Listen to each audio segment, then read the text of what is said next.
खंडहरें बता देती हैं कि इमारतें कभी बुलंद थी और इनकी बुलंदी अतीत से लेकर वर्तमान तक की कहानी जब पत्थरों के बीच से निकलती है तो ये तमाम खंडहर धरोहर में तब्दील हो जाते हैं।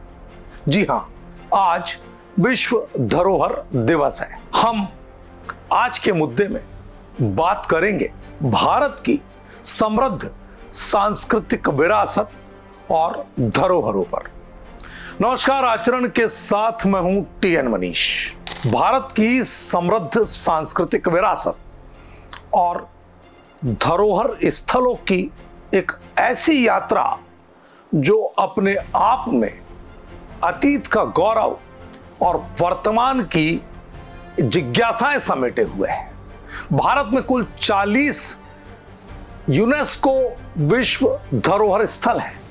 प्राकृतिक 7 हैं तो मिश्रित भी हैं, सांस्कृतिक भी हैं। भारतीय पुरातत्व सर्वेक्षण यानी एएसआई के संरक्षण में 3698 स्मारक हैं जो इतिहास की विविधता को दर्शाते हैं। आज यानी 18 अप्रैल शुक्रवार सभी एएसआई संरक्षित स्मारकों में प्रवेश निशुल्क है। राज्यवार धरोहर स्थलों की बात अगर करूं तो मध्य प्रदेश में खजुराहो का मंदिर समूह, सांची स्तूप, भीमबेटका शैलाश्रय, उत्तर प्रदेश में ताजमहल, फतेहपुर सीकरी, आगरा किला, महाराष्ट्र में अजंता एलोरा की गुफाएं, एलिफेंटा की गुफाएं, कर्नाटक में हम्पी, पदक्कल, राजस्थान में चित्तौड़गढ़ का किला, जैसलमेर का किला। संरक्षित स्मारकों की सूची बहुत लंबी है। अगर ग्वालियर की बात करें तो महाराजा मानसिंह का जो पैलेस था, ग्वालियर का किला, वो अपने आप में एक बड़ा इतिहास रखता है। राष्ट्रीय स्मारक जो महत्व के हैं, अगर एएसआई के तहत उनकी बात करें जिनका संरक्षण केंद्र करती है तो उनकी भी सूची लंबी है।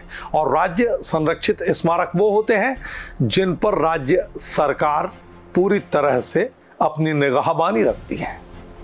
अगर हम सैलानियों के आंकड़ों की बात करते हैं, शीर्ष धरोहर स्थलों की, तो पिछले 5 वर्षों में सैलानियों की तादाद जो रही, अगर भारत में सबसे अधिक देखे जाने वाले 5 धरोहर स्थल की बात करें तो ये हैं ताजमहल, कुतुब मीनार, अजंता एलोरा, खजुराहो और हम्पी। अगर हिंदुस्तान के दिल मध्य प्रदेश की धरोहरों की बात करते हैं तो विश्व धरोहर स्थल में खजुराहो मंदिर समूह, सांची स्तूप, भीमबेटका का शैलाश्रय, इसके अलावा हम बात करें तो चंबल में एक लंबी श्रृंखला है। यूनेस्को ने जो अपनी सूची में शामिल किया है, ग्वालियर का किला है, धामनार का पुरातात्विक समूह है, भुजेश्वर महादेव का मंदिर है और चंबल घाटी के भित्ति या शैल चित्र हैं, बुरहानपुर का खूनी भंडारा है, रामनगर मंडला के गोंड स्मारक हैं। ये सूची और भी लंबी है, लेकिन सैलानियों की निगाहों में प्रमुख तौर पर जिनका मैंने जिक्र किया वो धरोहरें आती हैं। निशुल्क प्रवेश की जो घोषणा की है, असल में 18 अप्रैल विश्व धरोहर दिवस के अवसर पर एएसआई का मानना है कि सैलानियों को प्रोत्साहित करने के लिए निशुल्क प्रवेश दिया जाना भी एक धरोहर के प्रति सम्मान और उसके प्रति लोगों की जिज्ञासाओं में इजाफा करता है। जैन धरोहर के विशेषज्ञों ने खजुराहो के जैन मंदिरों और ग्वालियर किले में स्थित जैन प्रतिमाओं के संरक्षण पर इस मौके पर बल दिया है। संस्कृति मंत्रालय के अफसरों ने डिजिटल दस्तावेजीकरण और जागरूकता कार्यक्रमों की जानकारी इस मौके पर साझा की है। अगर जाने के पहले मैं चाहूं तो आपको यह भी बता सकता हूं कि यूनेस्को ने किन 10 धरोहरों पर अपनी मुहर लगाई है। उससे पहले हम ये संकल्प लें कि विश्व धरोहर दिवस पर अगर हम चाहें तो एक काम जरूर कर सकते हैं कि अपनी इमारतों के संरक्षण के लिए, उनको सहेजने के लिए और उन धरोहरों के साथ नई पीढ़ी को इतिहास से जोड़ने के लिए हमें जागरूक होने की जरूरत है। भारत की धरोहरें केवल स्थापत्य नहीं है, हमारी सभ्यता, संस्कृति, आस्था का इतिहास है। विश्व धरोहर दिवस 2025 के इस विशेष एपिसोड में आपको बताते हैं कि अलग अलग राज्यों में कितनी धरोहरें हैं, सरकार ने क्या घोषणाएं की और किस तरह से ASI निशुल्क प्रवेश के लिए पूरी तरह से आज आगे आया है। तो वर्ल्ड हेरिटेज डे पर यह रहा आंकड़ों के आईने से झांकता धरोहरों का पूरा लेखा जोखा। भारत की धरोहरें अतीत से वर्तमान तक। यूनेस्को ने अमूर्त सांस्कृतिक विरासत में भारत की 10 मुख्य विरासतें इस तरह से ली है। वाराणसी की रामलीला की शुरुआत 18वीं सदी में काशी नरेश उदय प्रताप सिंह ने की थी। कुंभ मेला प्रयाग, हरिद्वार, उज्जैन और नासिक में हर 4 साल में एक बार होता है। वैदिक मंत्रोच्चार, वेदों का ज्ञान और मूल स्रोत इसमें छुपा है।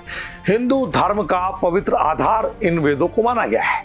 4 वेद विश्व की सबसे पुरानी सांस्कृतिक परंपराओं में से एक है। कुडियाट्टम केरल की एक प्राचीन सांस्कृतिक नाट्य परंपरा है। इसका इतिहास 2000 साल से भी ज्यादा पुराना है। रम्माण उत्तराखंड के चमोली जिले के सलूर व डूंगरा गांव में भूमियाल देवता के सम्मान का समारोह है। कालबेलिया नृत्य राजस्थान की एक जनजातीय पारंपरिक लोक नृत्य कला है, जो कि राजस्थान के पाली जिले में सर्वाधिक तौर पर इसके कलाकार पाए जाते हैं। इसे स्नेक चार्मर डांस भी कहा जाता है। बौद्ध मंत्र, लद्दाख में बौद्ध पुजारी और लामा हर उस मौके पर भगवान बुद्ध की शिक्षाओं और दर्शन को मंत्रों के रूप में सुनाते हैं जब कोई पर्व होता है या दैनिक पूजन होता है। योग मानसिक, आध्यात्मिक, शारीरिक कल्याण प्राप्त करने के लिए मन, शरीर और आत्मा को एकजुट करने पर केंद्रित है। 21 जून को अंतर्राष्ट्रीय योग दिवस मनाया जाता है। गरबा, गुजरात से निकला गरबा स्त्री के देवत्व को स्वीकार करने का नृत्य है। इसे एक चक्र के तौर पे किया जाता है। यह चक्र हिंदू धर्म में समय की अवधारणा का प्रतीक है।